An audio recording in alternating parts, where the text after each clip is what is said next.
Bottom lane, 7-1 for Hanwha Life eSports. Started off with a rocky finish in LCK Cup, 10th place. They did not face KT there as they were in the same group.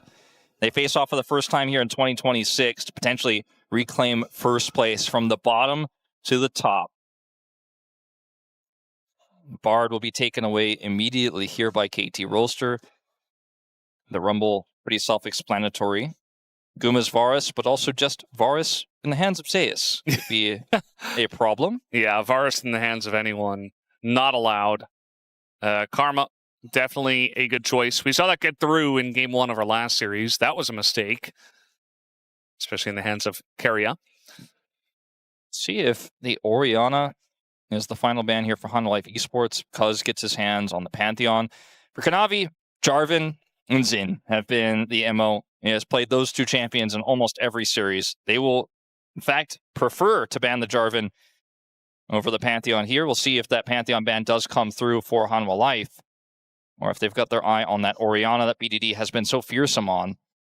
Yeah, don't give BDD Orianna. I don't care what you give Cuzz or aiming or perfect or anyone. Do not give BDD Orianna.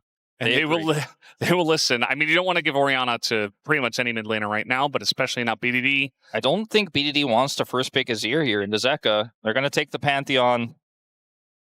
Now, on the other side, it feels like a pretty face-up Xin pick here for Kanavi, just because that has been what he has preferred in almost every single situation when it is left available. What comes with it gets a little bit more interesting here, because they could look to draft for the bottom lane, and that is where they pivot here. Ashe Seraphine. So a lot of power here for Hanwha Life eSports on the bottom side, and they can reserve that third pick for either a counter pick if BDD shows his pick, or the jungle here for Kanavi. They don't even have to get Seraphine here right now, but it could be a risk. Could end up being another lane they face with the Ashe, and they do decide to commit, which I think is the right call. Yeah. It's not like they're going to take away the Xin Zhao, so just pick them both up here. It does make it very predictable what your third pick is going to be, so KT get a little bit of extra information, as it will be the blind Jayce into Annie for BDD. Okay, so very strong mid-jungle synergy here for KT Rolster. That Azir is not locked in.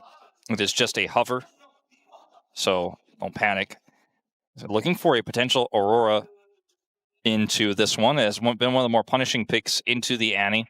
Yeah. And our best mid laners are piloting this pick to great heights, but instead they look for the counter pick to the Jayce, which means they will lose Kanavi's Xin Zhao in the second banning phase.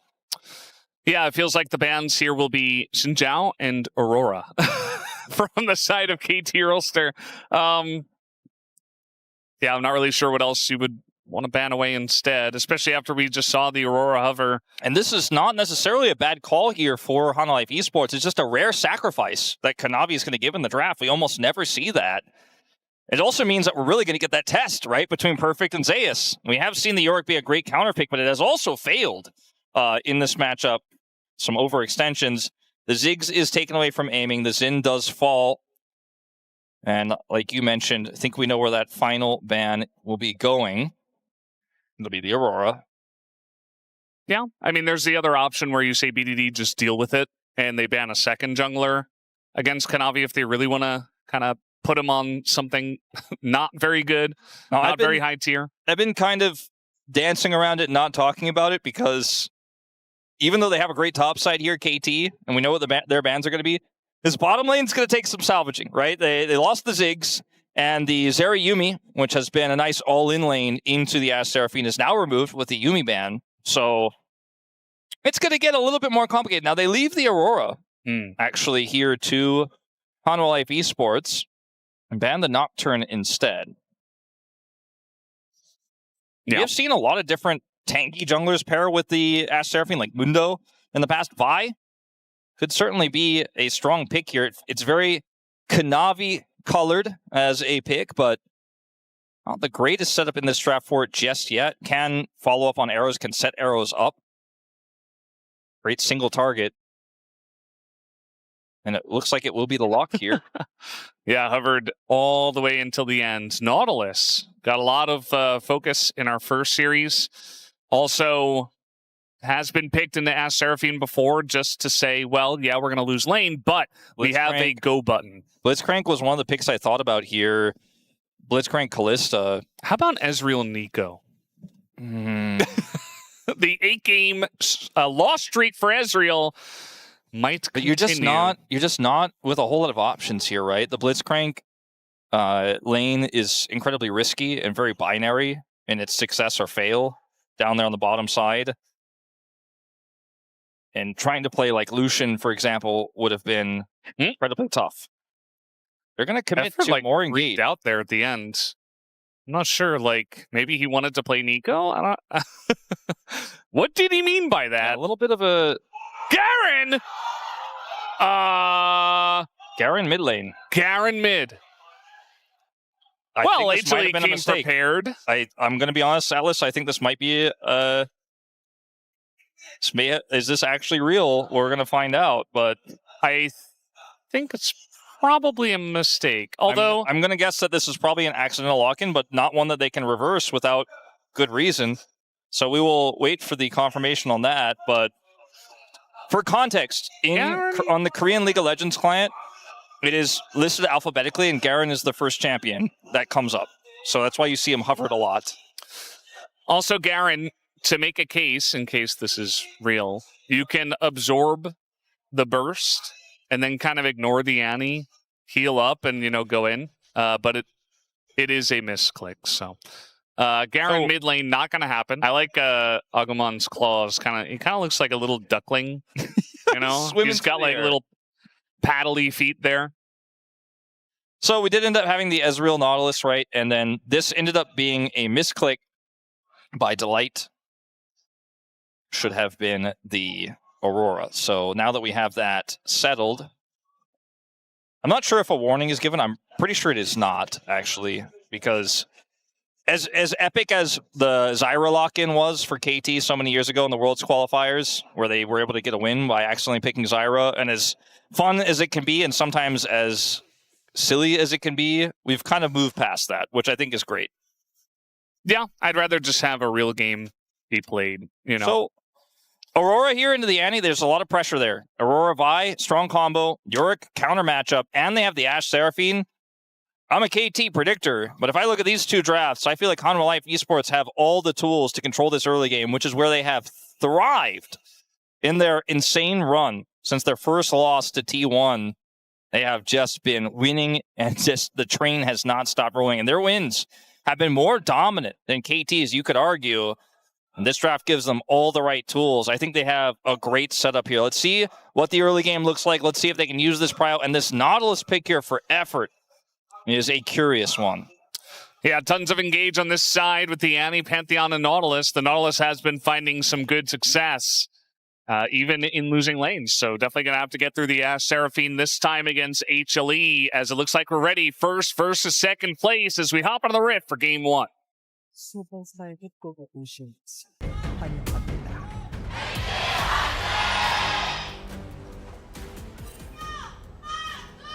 미니언들이 생성되었습니다. Alrighty, game number one, as we're nearing match 45, which is the last match of round one. So in case you guys are wondering when we do move over and get the rematches to begin, that will be on Friday, second match. That's right. So every single match until then will be the last match for all of these teams to play through to get their 9th game in. And man, this mid lane matchup is very tense. It's one that BDD has to really skate quite a thin line on because they both have Electrocute. He has his stun to set that up, but Zeka, because he's Aurora, actually has a lot of tools, actually does not avoid that last auto. It's those small things that can be what BDD needs to try to weave through. Yeah. This matchup is really hype, right? Who's the best top laner in the LCK? Jayce gets early power, but the follow-up, once you get a few levels in, once Yorick gets a few items in, he's going to have side lane control. Cuzz? You're level 2. We've seen some early ganks, but a level 2 gank? It is Pantheon, and now I think they're going to realize, oh, here's the heal. And Cuzz down the bottom lane. There's the flash, and the forward flash from Effort locks up Guma. as that's first blood already for KT. Guess we know why they picked the Nautilus. All you got to do is follow up. You hit that stun, and Guma buys space there with his flash, but Effort is able to follow flash the dredge line and get them first blood sub 2 minutes. And Delight hooked as well. That's not going to matter, but Effort is just ready to go. This is, by the way, it's been targeted against him so many times, even though Nautilus has been banned a lot. This is Effort's most played pick by a large margin. It is his favorite pick, and it always has been across so many teams. He loves the Nautilus. So Guma flashes here, still gets stunned. The flash follow from Effort, gets the dredge line down. The level 2 gank was the answer to the Ashe Seraphine. And Guma is a bit bewildered. Yeah, didn't quite hear what he said there, but you could tell just by his mannerisms and the way he said it that he was not very happy. If I made it out correctly, but I'm not 100% sure either, I think he said it, oh, well, level 2 gank, huh? Yeah, that's what I would say in that case, you know. Weird. Pantheon's already bought. And now Guma's down flash as well. Kanavi looking for mid here. BDD feeling safe as he's already put on the pressure. BDD, though, with flash and no Aurora to worry about. Just kind of walks away from Kanavi. Says, cool story, bro. Or HLE in this case. And continues putting on the pressure in mid. It took me a second. Yeah. We'll have Bro on Friday up against the DN Supers. Are they the first match of round 2? No, they're the last match of round 1. Okay, that's a banger. That was, I think, Woodid's pick of the week. Pretty interesting one. Very curious to see if Ezreal can pick up a win in this series, because I do feel like, you know, the Ezreal Nico, I'm not really as much of a hater as Wadid personally, but it's kind of interesting that there's so much there's so many picks of the Ezreal, and yet he just keeps losing, even though he's picked so early on. So many teams on our east side, eventually potentially be Rise Group, have been picking it up early, like Lazy Fuel and Teddy in drafts, and they haven't been finding a lot of success as a team. So I think the stats are a little bit weighted by that, but more recently we've been seeing our best teams pick it up as well. He said, by the way, going back to what Guma said, he said, level 2 gank, interesting, funny. Yeah. So basically, yeah. All I heard was the level 2 gank part of it. Yeah. Okay, well, KT off to a pretty good start here with an early gank. Pretty good pressure in the mid lane. Like, BDD is winning the lane. You know, obviously, Annie could do a lot of stuff early on. She has her stun at level 1. He got the electrocute proc early, but BDD has been pretty good as Zeus also in trouble. Yeah, he is going to take a lot of burst, but not in danger of dying. Zeus can just TP back. Yeah, he had not teleported Perfect his full health because he had, so is going to be totally fine here. Perfect not able to transform an additional time there to get the Q. I like Cuzz in the way he's playing this early on, just extremely aggressively. You know, the early gank down in the bottom lane. He's playing Pantheon. It's the first pick. He knows that there's so much value in the draft for the first pick, as now the aggression continues, but it's not Kanavi. There's the shock blast, the flash forward. Nice response from Kanavi to get away. And now KT pretty deep in the jungle. But you can see that Zeka's going to be kept around by VDD. Wow. KT are playing like HLE.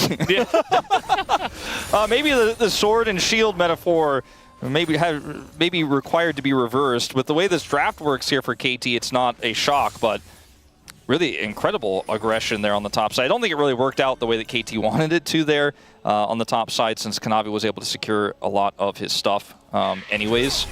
But Flash is traded from the junglers.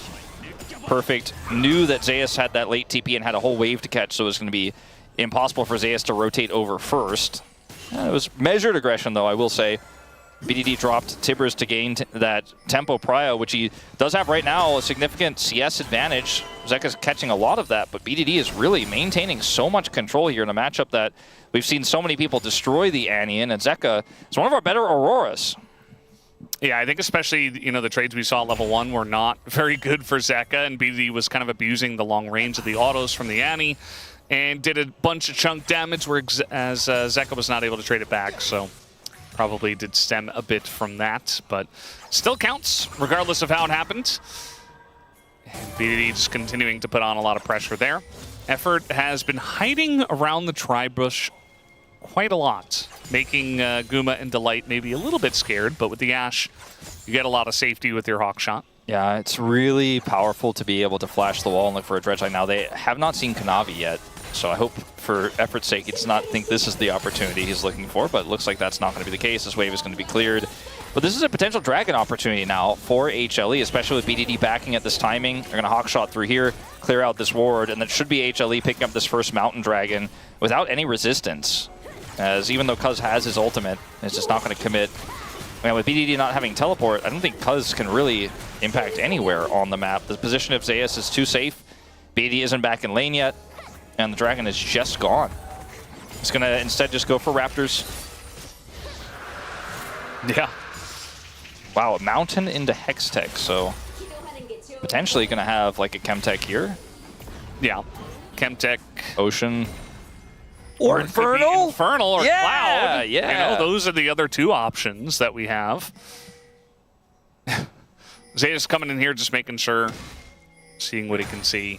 Well, I mean, the fact that Cuzz invading. The fact that Cuzz doesn't ult there, the Dragon goes over for free, there's no aggression in mid, he's like, it's got to be somewhere, right? Yeah. And, in fact, Cuzz was just kind of chilling because it wasn't a great opportunity. He knew it.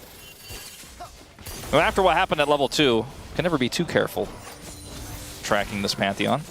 Plate going over to aiming maintains a pretty significant but not game-breaking or warping lead here. As Cuzz is with that topside control that he had earlier, going to start off Grubs first, see if he can get this one without Smite. He will. So should be at least 2 of these if there's even a contest at all. Yeah, I feel like at this point, Zeka gonna not too much. At this point, you know, if your Ezreal's ahead with the Nautilus in this lane, like, you're feeling very good. Like, I would take that on my team, even over the Ashe Seraphine. As now we're looking for a dive here onto Perfect. Already jumped out a little bit. There's the ult. Perfect has his flash, but he never really gets a chance to use it, as here comes Cuzz. And he is gonna land a stun on the Kanavi, but that's about it, as Cuzz is alone here. They had to see that coming earlier if they were going to make the play for it. Now Cuzz is down his ultimate, didn't get anything for it, so there's no cross map available. BDD, and you know, controlled this mid lane a lot of the game, wasn't able to rotate up, and I mean, hitting a lot of this poke down here. All right, gonna throw out a bunch of stuff into that bottom lane, but aiming has to flash away from the arrow just like that. So KT start the fight, and Guma kind of ends it. Yeah, aiming took teleport, doesn't have barriers, so I think realizes, uh-oh, if I get caught by this, I'm not going to be able to stand my ground even with the damage done to Delight there. Guma is just going to rip through his health bar. Guma has the more powerful items right now as well in terms of that clash had they faced off. Looks like BDD already used his Tibbers for a little damage. Watch this again. Knows where Pantheon is. He's aware of the possibility of this, but Perfect is already at half.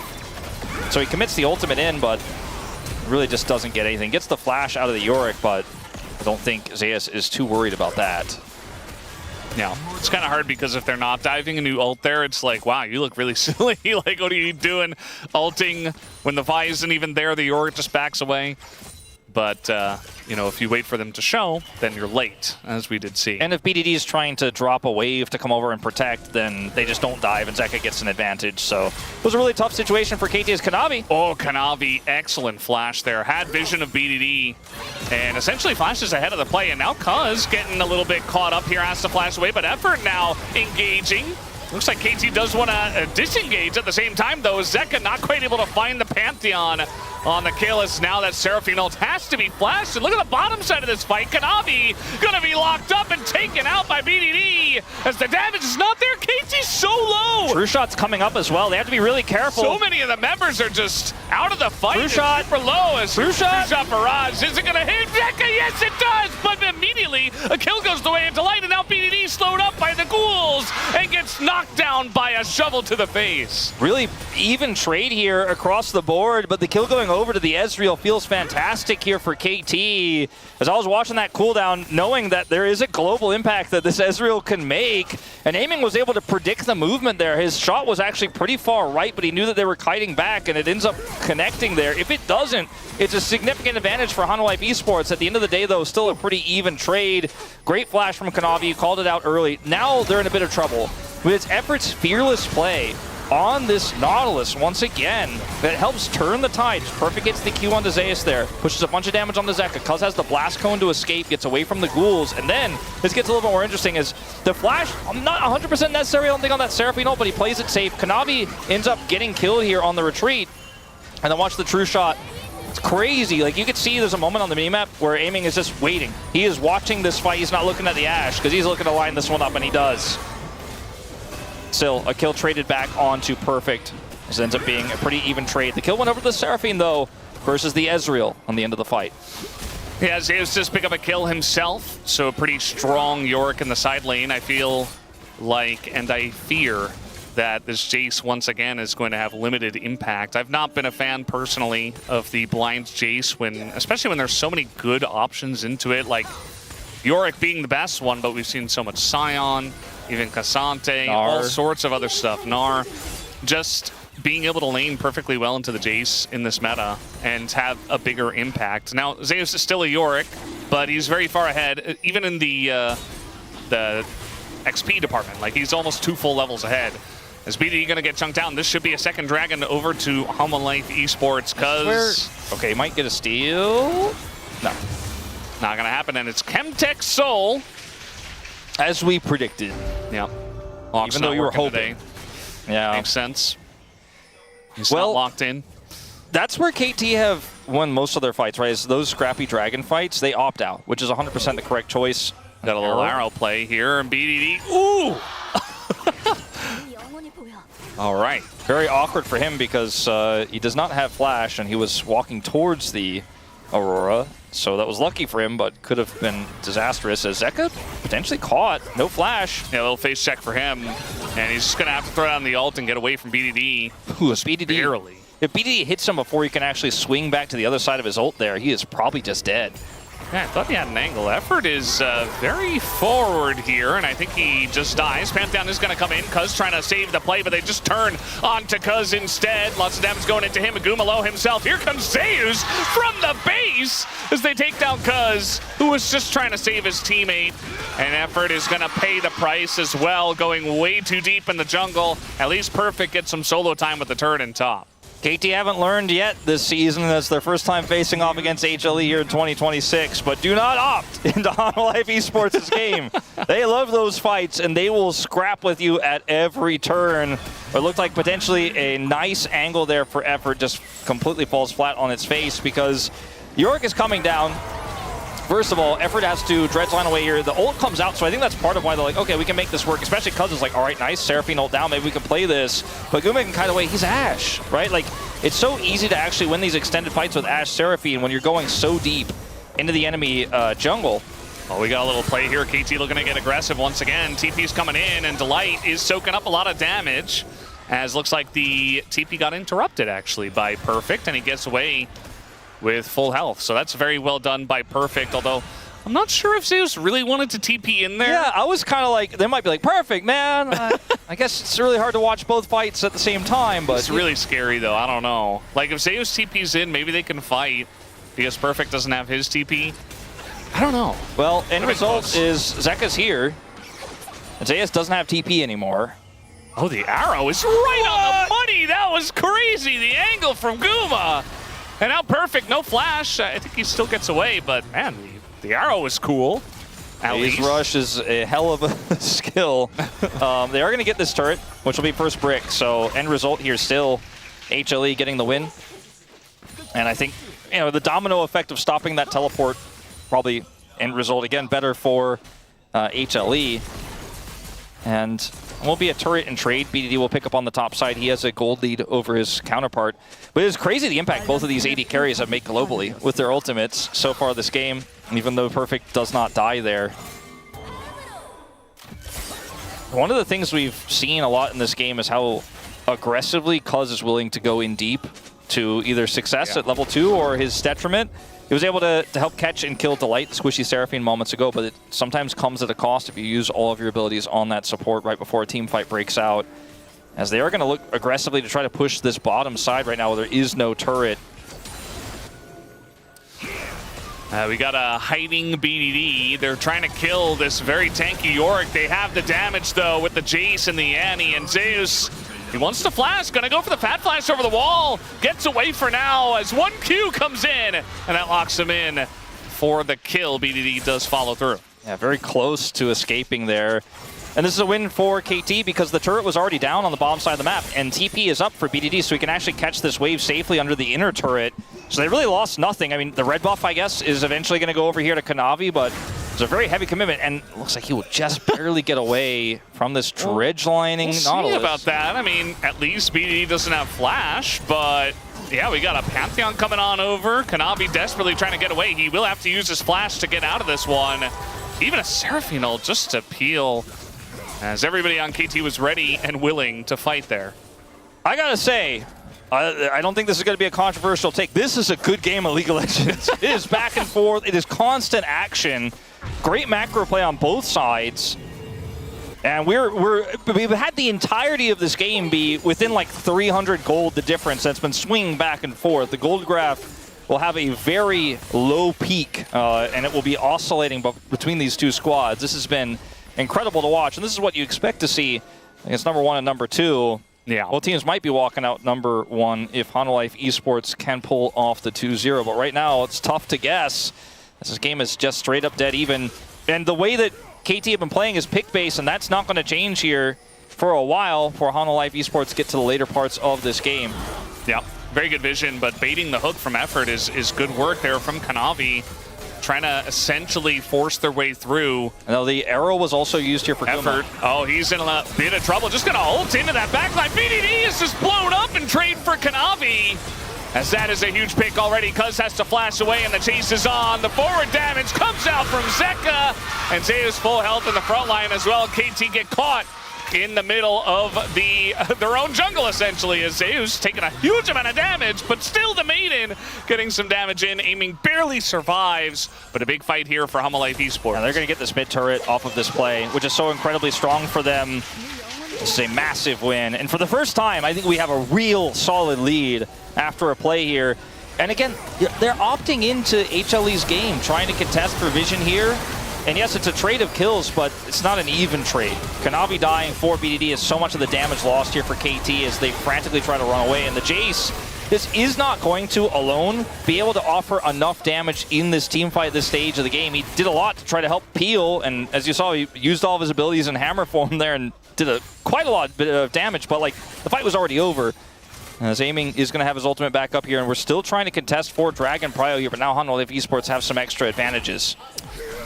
Zeus back up, level 14, and you know, we always talk about Yorick, how he doesn't necessarily have great engage, but he's kind of just walking at the enemy team and also using the Maiden pretty well to help frontline, help scout a little bit, doing a lot of damage. Aiming just transformed his Muramana. This is a really important fight here for KT to get back into this game. It's good timing, but Effort's taking just way too much damage early on, although now it's Kanavi who's going to pay the price as he goes way too deep for that one, but a lot of poke coming in. BDD gonna get hit by the arrow, and the trade is there once again. And the chase is on. Looks a lot like the last fight. Gonna get the flash here on a perfect. I think this time HLE can take the Dragon. Too much control, too much damage onto Aiming, and KT are just gonna have to give this one up. Initially, it looked like it might have been a great fight for KT, but BDD's picked one more time. Zeka's going in. Is here. Perfect's getting baited into this one. The burst damage and the just a bit of extra damage there from Zeus is not quite enough. Yeah, he didn't have any ghouls to send in. If he did, I think that is a dead Jayce. They're just not taking the Dragon.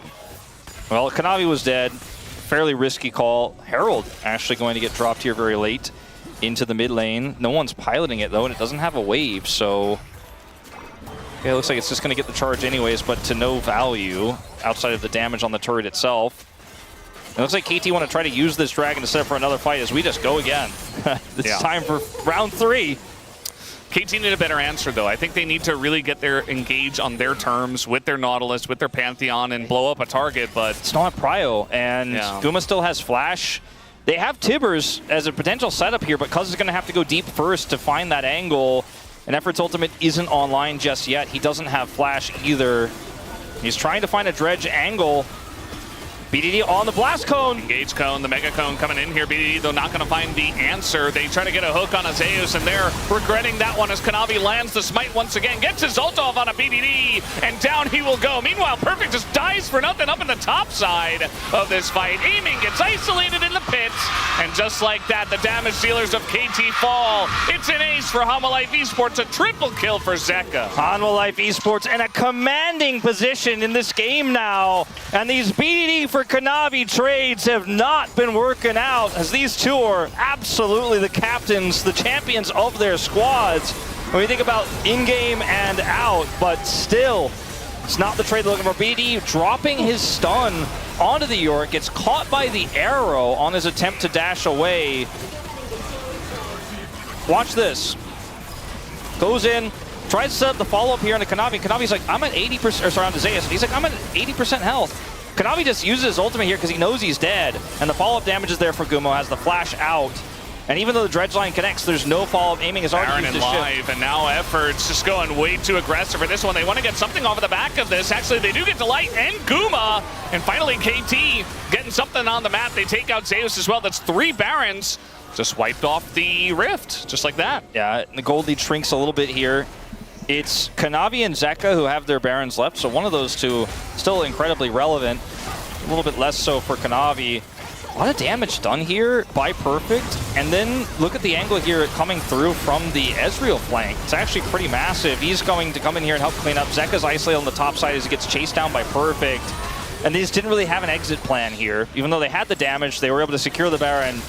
KT were able to have the punish, as this turret is a bounty, but it will survive. Yeah, last legs for that turret.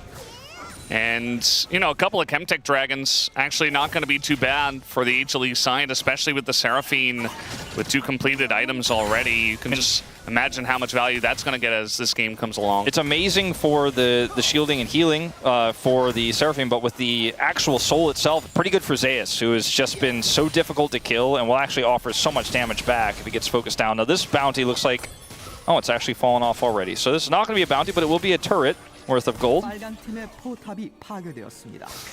We got just a bit of a... It's a trade. Yeah. Bit of a aggressive push from KT on the bottom side of the map. Essentially just saying, okay, we're going to take this part of the map, you take the rest. It's good macro here from KT, though, because they have the group up with the Pantheon, so Zeus is even timid to catch that massive wave. And they can look to potentially defend here if Hanwha Life eSports overextend on this topside push. They're coming for him. Looks like they will see a retreat away. Yeah, you can see that Kanavi in mid is trying to get extra value, extra map value. You know, oh, you overcommitted on the bottom side of the map. Let me try to do some damage. But yeah, he's essentially just has to stand there, and aiming just clears the wave. So not a lot of damage done through mid, and you can see the Rebel Baron power play, more of a penalty kill as it's 1,200 gold behind for HLE after getting that objective. Yeah, so much gold given over in the team fight.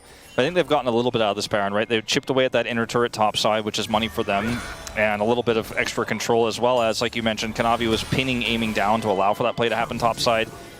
It's not going to be a Baron you're going to write home about, but it is certainly going to at least be some value gained here in the face of losing 3 members. 15 seconds on Baron. You can see that Zeka's just hanging out in mid, and the rest of Hanwha Life eSports not willing to overcommit to this one.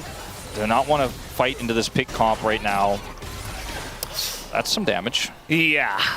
I mean, Zeka, he's got 10 stacks on his Dark Seal. He's 5-1, and he's been landing some big ultimates. Like, the amount of damage that Zeka's outputting in these team fights has been pretty insane, even though it's been a lot of focus on, like, oh, Kanavi gets BDD, and BDD gets Kanavi, and yeah, everything kind of falls apart. I feel like Zeka quietly is just exploding people, as difficult as that is. When those trades happen, too, a pick like Ashe is just always going to be so difficult to deal with because you can't really follow up and go, all right, well, we got the jungler. We're a little bit safe to push forward as Jayce because the Ashe is just going to kite back and constantly keep you at bay, which is why I think that BDD's target selection needs to be top-notch. And if he doesn't have the best target, they don't have the best setup, they probably shouldn't opt in. And they are. Just doesn't exist anymore. Yeah. And neither does the depth charge.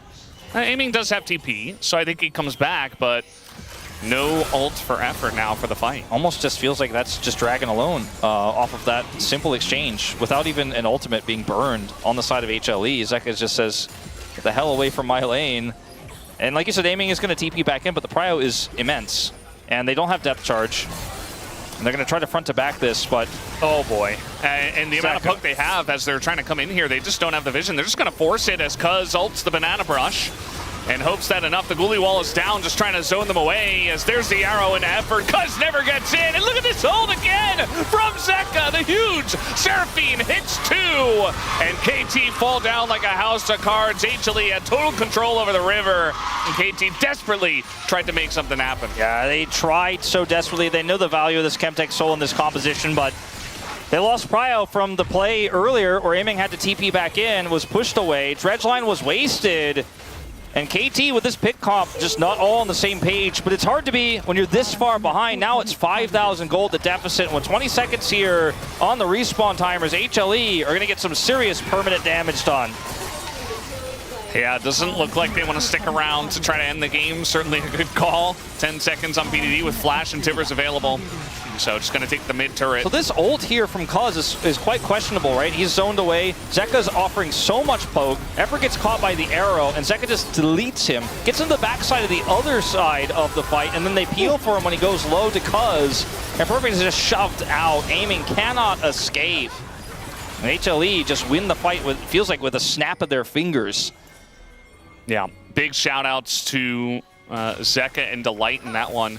I do not envy effort, by the way, in this game. He's playing Nautilus into Yorick, which is always so rough. Like, it feels like, you know, when you play into Jarvan and the enemy Jarvan's really good as well, just puts down a Cataclysm. We have Ghoulie Wall instead, and Ghouls, as this arrow's going to sail wide, but Zeka doesn't really care about that. Just going to essentially kill aiming, as now HLE, they have the blood in their sights. They want to get as many kills as possible. Aiming lines up a very nice two-shot barrage, but look at this gigantic ult once again from Zeka, and they fall down so quickly. HLE will be taking game number 1. Zeka just made this game about him, mid-game and on. 1.2 thousand gold, the advantage over BDD with 8 kills to his name, and now it's just BDD. The last man standing. Cuzz can maybe offer something, but I think this game is done, Valdes. Yeah, and they want to put a little bit of extra salt in the wound right now. Kanavi goes down, but he doesn't care. He's not a KDA player, we know that. As the Nexus goes down, and HLE looks strong in their Game 1 victory. HLE getting massive cheers from the crowd as they walk off the stage here with momentum in their favor. You saw that gold graph